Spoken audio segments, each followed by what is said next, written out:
Finn Russell, c'est un facteur X. Franchement, qui ne l'aime pas? Je pense que toute la planète rugby l'adore. Même s'il était anglais, on l'aimerait bien. Non, quand même pas, je déconne. C'est un joueur extraordinaire, capable de débloquer des situations, de te faire gagner des matchs, de réaliser des gestes improbables que tu n'as jamais vus sur un terrain de rugby. Mais un joueur qui est régulièrement ciblé pour son manque de régularité dans ses prestations. Perso, ce joueur, il me fascine. Il est doté d'un charisme naturel et tout ce qu'il fait, il le fait avec la banane. Il fait partie de ces joueurs qui considèrent que le rugby est un jeu et qu'un jeu, tu joues pour gagner, ça va de soi, mais que ça ne doit pas t'enlever ta bonne humeur. Ça contraste un petit peu avec tous les autres profils de 10 qu'on connaît qui sont toujours sérieux, qu'on le masque. Cette singularité sur leur visage qui te fait penser qu'ils ont la concentration d'un croque-mort à un enterrement. On va parler de son jeu, de ses qualités et de son importance dans le squad écossais. Et avant, je suis sûr que tu es déjà abonné, tu peux simplement ajouter la petite cloche, c'est ultra bon pour l'algorithme YouTube. Le petit pouce bleu, je te le laisse pour la fin. Allez, on est parti.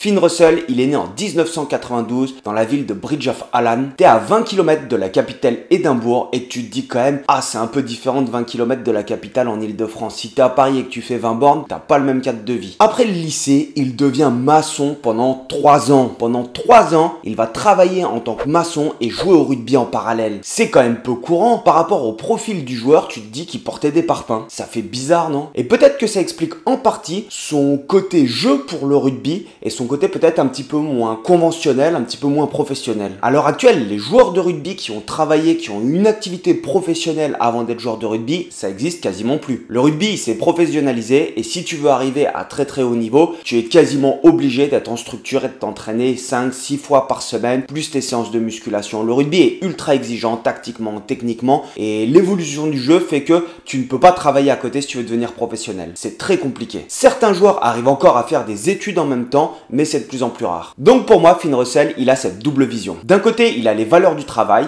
et il sait que travailler, ça peut être quelque chose de très compliqué dans la vie. Je pense que quand tu es maçon, tu n'as pas forcément une vie simple. Et de l'autre côté, il a cette connaissance du rugby professionnel qui, on peut le dire, est devenu son métier. J'imagine que quand tu passes de l'un à l'autre, c'est normal que tu aies la banane sur les terrains de rugby. Je sais pas dans quel métier tu abîmes le plus ton corps parce qu'au rugby, tu prends quand même des sacrés stars, mais les maçons aussi, il faut pas croire, hein, ils sont esquintés. À 45-50 ans, quand tu as porté des parpaings ou des blocs de pierre toute ta vie, maman, attention le dos. En 2012, il va jouer le tournoi destination U20 pour l'Écosse et il va se faire repérer par les Glasgow Warriors. Et il va faire partie du programme John McPhail Scholarship. Qu'est-ce que c'est que ce programme? Eh bien, c'est une bourse annuelle de rugby à 15 dans laquelle on va te proposer un programme immersif de 5 mois à l'étranger. Et du coup, il va profiter de cette bourse et il va partir en Nouvelle-Zélande à la Lincoln University dans laquelle il y a des joueurs les plus grands All Blacks qui sont passés. T'as Ricky McCaw, Sam Whiteclock. Quand il rentre en Écosse en 2013, en février, il va disputer pendant le tournoi destination des Grands son premier match en Pro 12 contre les Zèbres. Il obtient sa première cape le 7 juin 2014 contre les États-Unis à Houston et à l'époque c'est Vern Cotter qui entraîne. Et Vern Cotter, il va appeler Finn Russell pour jouer la Coupe du Monde 2015. Et en 2015, l'Écosse arrive à sortir des poules de la Coupe du Monde et ils vont retrouver l'Australie en quart de finale. L'Australie qui en 2015 va jusqu'en finale. Et ils vont perdre le match 35-34 sur une pénalité litigieuse à la fin. Et en 2018, pour notre plus grand plaisir, on le voit arriver dans le top 14 au Racing 92. C'est un magicien sur les terrains et il va disputer une finale de Champions Cup avec le Racing, mais à l'heure actuelle, le seul titre qu'il a remporté quand même, il me semble, dites-le moi dans les commentaires si je me trompe,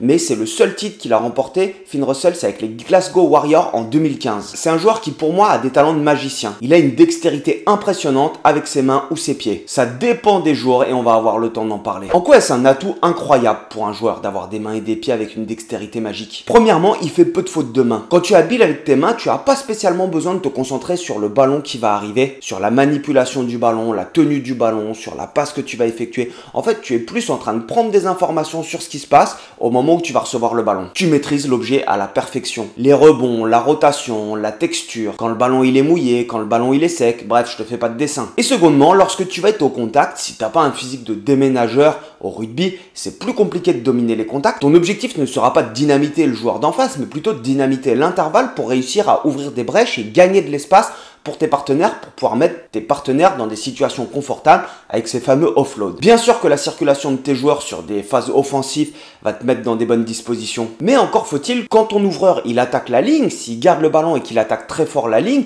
malgré la circulation des joueurs, il faut qu'il ait cette capacité à ressortir du contact et à assurer de la continuité dans le jeu, à faire vivre le ballon. Et pour cela, il a cette capacité à innover avec des gestes que peu de joueurs osent tenter. Quand tu regardes cette action, Finn Russell, il arrive quand même à effectuer une feinte de coup de pied. Coup de pied quand même, c'est juste génial. Feinte de coup de pied où le mec s'apprête à ce qu'il y ait un coup de pied, il s'arrête quand il voit qu'il y a la feinte et bam, le coup de pied part. Tu t'imagines pour le défenseur? Sur un coup de pied, t'évites d'arriver trop en retard au plaquage, sinon l'arbitre il va te demander d'aller te reposer. Même si c'est Finn Russell et que tes épaules elles ont envie de dire bonjour à ses côtes, t'essayes de faire attention. Mais là, il lâche le ballon, il le reprend et finalement il met le coup de pied. Respect. Ces actions, je pense qu'il les tente pour plusieurs raisons. Tout d'abord, comme je l'ai évoqué en début de vidéo, il considère que le rugby c'est un jeu. Et il a raison, attention, le rugby est un jeu même si c'est professionnel. Et il le considère plus comme cela que comme une obligation, avec de la pression. Donc la pression glisse sur lui. Il doit forcément y avoir un petit peu des deux, mais la façon dont il gère, on a l'impression qu'il ne le prend pas comme un travail. Secondement, ses qualités motrices lui permettent d'avoir une excellente maîtrise de son corps et des objets dans l'espace et le temps. Mais au-delà de ses qualités, il effectue un énorme travail sur lui-même de motricité et de compréhension pour pouvoir réussir ses gestes. C'est pas quelque chose qui crée comme ça. Et cette maîtrise du ballon ovale, elle ne s'apprend pas que sur les terrains de rugby. Sur les entraînements, évidemment que tu vas développer des compétences, mais aussi à travers d'autres activités, tu vas développer ta coordination œil-main, ta lecture de trajectoire, ta dissociation segmentaire, ces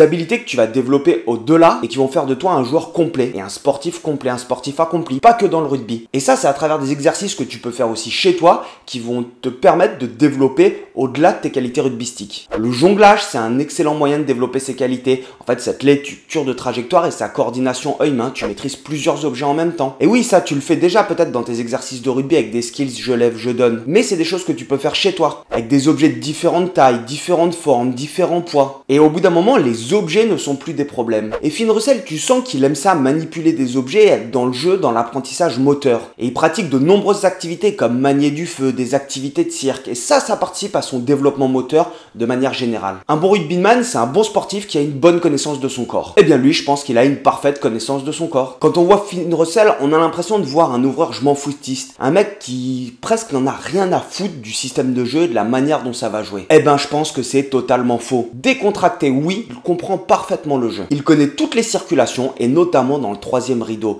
Il sait quand, où et comment attaquer au pied. Vous allez me dire, ça va forcément avec le système de jeu de son équipe. Oui, mais prenons cet exemple. On est au Racing, alors dans un match du top 14, oui, qui sont en train de gagner, et après un franchissement, en arrivant très proche de la ligne d'en but, il a cette lucidité de regarder le joueur qui est démarqué, son runner dans les couloirs, pour lui adresser une transversale au pied. Et oui, il sait que sur un franchissement net, l'objectif de la défense, ça va être de créer cette bulle autour du porteur du ballon, d'essayer de l'isoler, et que l'urgence va être proche du ruck. Mais aussi proche des lignes, la prise de risque d'un jeu au pied quand tu es à 2 mètres de leur but adverse et que tu as la possibilité de jouer à la main, c'est pas tout le monde qui va la tenter. C'est une prise de risque qui est non négligeable. Et c'est pour ça qu'on l'adore. Et tout le monde se dit qu'il prend des risques tout le temps, alors que ce n'est pas le cas. C'est un processeur central sur le terrain. Ouais, ça mouline en permanence. Et alors oui, il prend des risques, mais ses choix sont généralement bons. Par exemple, il y a une chose qui l'affectionne particulièrement, c'est ses petites chips, ses petits jeux au pied par-dessus son bloc 12 au centre du terrain. C'est une variante, une façon d'animer ton bloc 12 où plutôt que de jouer à la main, tu vas jouer au pied par-dessus puisque c'est une zone qui peut être découverte. Et bien, au-delà de l'aspect technique, que je suis sûr que tu es capable de réaliser, un petit coup de pied par-dessus au centre du terrain, il y a cet aspect lecture. Il traite en permanence les informations de savoir où se situe le neuf. Il sait pertinemment que sur des séquences de jeu qui vont être plutôt longues, le neuf, il va devoir fermer les espaces successivement dans le premier rideau. Donc par exemple, si tu prends l'exemple d'une mêlée où le neuf va se distribuer,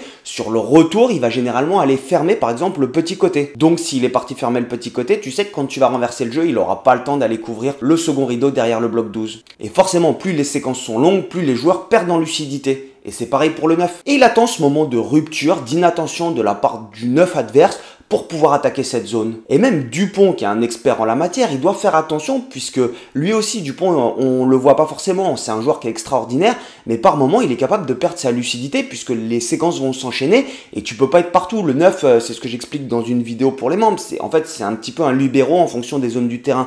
Donc il y a des zones du terrain où ça va être un libéro et lui, il va aller combler les brèches. Par contre, Finn Russell, c'est tout de suite l'information, paf, et il sanctionne. Ça, c'est sur le jeu au pied par-dessus. C'est une prise de risque, oui, mais il y a peu de chances que ça ait une grosse grosse incidence sur le jeu. Et c'est là où on en arrive à la partie pile ou face. Il connaît très bien la circulation des joueurs. Par exemple, si tu as un ballon qui est bord de touche, tu sais qu'après une première relance de jeu avec ton bloc 10, l'ailier adverse qui est dans l'axe est dans l'obligation d'anticiper la couverture car le décalage il est de l'autre côté. Eh bien, il se fait un malin plaisir à prendre ses ailiers à contre-pied en décroisant son coup de pied. Donc le mec te fait croire qu'il va attaquer d'un côté et te trouve une touche de l'autre côté, potentiellement à 50-22. Comme quasiment tous les joueurs sur le circuit international, tu vas me dire. Ouais, mais quand c'est Finn Russell, on se dit qu'il a une inspiration quand il touche le ballon. Alors que derrière, il y a un énorme travail de prise d'information et d'analyse. Il étudie ses adversaires, les déplacements, les qualités et les défauts. Alors ouais, il y a le talent, mais il y a aussi le travail. Et comme le dit l'adage de Massy, l'entraînement bat le talent quand le talent ne s'entraîne pas. Eh bien, Russell, il a le talent et il s'entraîne. Peut-être pas en muscu. Mais, après avoir des actions magiques, ok, je sais ce que tu vas me dire, c'est que quand tu utilises le mais, ça veut dire que tu occultes tout ce qui s'est passé avant. Alors oui, mais aujourd'hui non. Mais après avoir eu des actions magiques comme ça, il est capable de ne pas te trouver une pénale touche. Il est capable de dévisser totalement un coup de pied. Et c'est ce manque de régularité qui lui fait défaut. Et je ne vais pas mettre tout sur lui,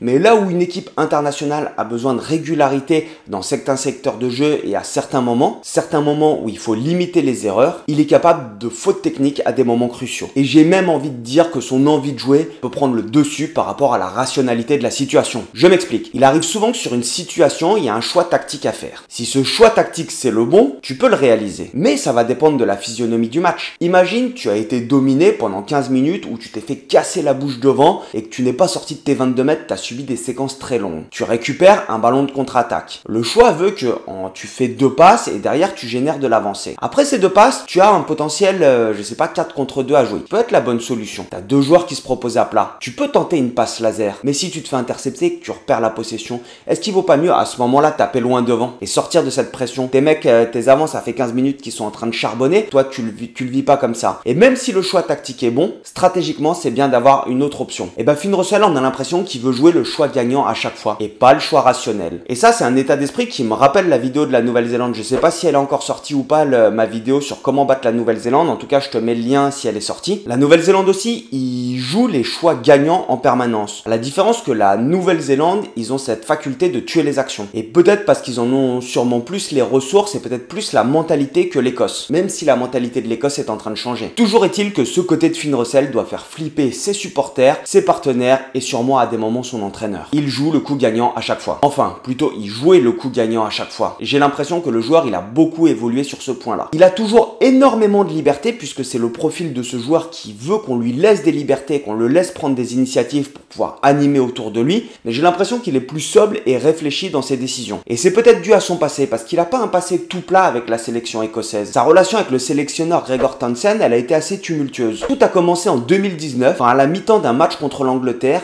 Il a remis en cause la tactique utilisée par Gregor Townsend. Ça le fait mal quand tu remets en cause la tactique utilisée par ton sélectionneur à la mi-temps d'un match. En 2020, avant le début du tournoi, il avait quitté la sélection pour aller participer à une soirée non autorisée. Et pour la tournée 2022 en automne, l'Écosse, elle avait des beaux matchs à disputer. Gregor Townsend, il l'a sorti de la sélection. C'est toujours la difficulté quand tu dois gérer un sportif qui est excellent, mais qui a des à côté extra-sportifs qui peuvent te polluer le groupe. D'un côté, je pense que c'est un mal pour un bien de l'avoir sorti de la sélection écossaise. Ça a permis de donner du temps de jeu à d'autres ouvreurs, à d'autres joueurs. Et en même temps, quand un entraîneur ou un sélectionneur ne prend pas un joueur dans le groupe, il attend obligatoirement une réaction de ce joueur. Notamment si c'est une pépite. Et c'est ce que Townsend avait déclaré. J'espère que Finn réagira de manière positive. Et cela ne dépend évidemment que de lui. Nous voulons qu'il atteigne son meilleur niveau. Sur certains matchs, il fait partie des meilleurs 10 du monde. Cette situation, c'est un défi pour lui de montrer sa forme et sa constance au cours des prochaines semaines. Vous imaginez les réactions du public et de la presse en Écosse? Ce serait un peu comme si notre Antoine Dupont national, il mettait autant d'énergie sur le terrain qu'à faire la bringue et le con en dehors. Si Galtier ne le prenait pas en sélection pour ces raisons, je pense que 9 personnes sur 10 diraient « Oh c'est bon, laissez-le boire un coup, franchement il mérite, c'est un super joueur ». Eh bien Gregor Townsend, il en a pris pour son grade à 1 an de la Coupe du Monde. À moins d'1 an de la Coupe du Monde de rugby, Gregor Townsend a pris l'un des plus gros paris de sa carrière d'entraîneur en ne sélectionnant pas Finn Russell. Ça, c'est un grand journaliste écossais qui le dit. Et il y en a un autre qui dit « Gregor s'est trompé ». Mais en effet, si ton sélectionneur, il n'est pas satisfait, t'es 6e nation mondiale,